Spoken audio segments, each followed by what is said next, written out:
We read on here. It says, "Now the gates of Jericho were securely barred because of the Israelites. No one went out and no one came in.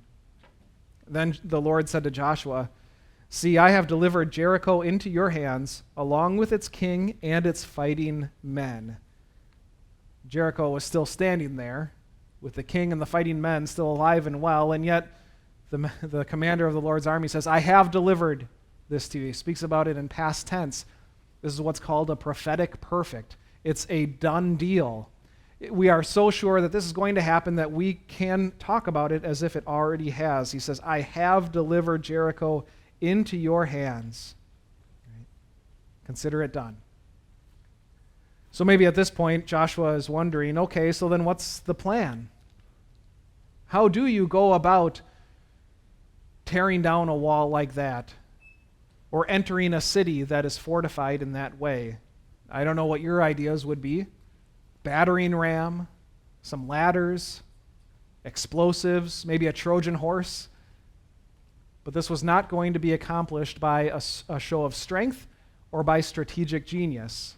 This was going to be done entirely by the hand of the Lord, following the Lord's plan. So the commander of the Lord's army says, "No, let me explain to you how this is going to go," right? This is all going to be about God's plan, not mine. He says, "March around the city once with all the armed men. Do this for 6 days. Have 7 priests carry trumpets of ram's horns in front of the ark. On the 7th day, march around the city 7 times with its priests blowing the trumpets. When you hear them sound a long blast on the trumpets, have the whole army give a loud shout. Then the wall of the city will collapse and the army will go up, everyone straight in." That's the plan. The horns and the yelling and the marching, that's going to bring about the destruction of this city. Kind of sounds a little bit pointless, doesn't it? I mean, if a general had given his troops this order, his troops would think that he was crazy. And it's one thing to believe it himself, but it's a whole nother thing to have to explain it to other people, to hand those orders off to the rest of the people of Israel. And that's the situation that Joshua is in. And yet Joshua trusts God enough to go forward with that plan and to pass those orders on. So Joshua, son of Nun, called the priests and said to them, "Take up the ark of the covenant of the Lord and have 7 priests carry trumpets in front of it." And he ordered the army, "Advance, march around the city with an armed guard going ahead of the ark." And then skipping down to verse 12, it says, "Joshua got up early the next morning, and the priests took up the ark of the Lord. The 7 priests carrying the 7 trumpets went forward, marching before the ark of the Lord and blowing the trumpets.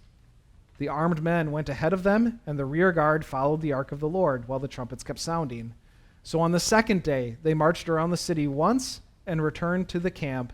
They did this for 6 days." So for almost a week, they got up, got in marching formation, and walked around the city one time, went back to camp. And what's interesting is if you look at the size of Jericho itself, it's not as big as you would imagine it to be.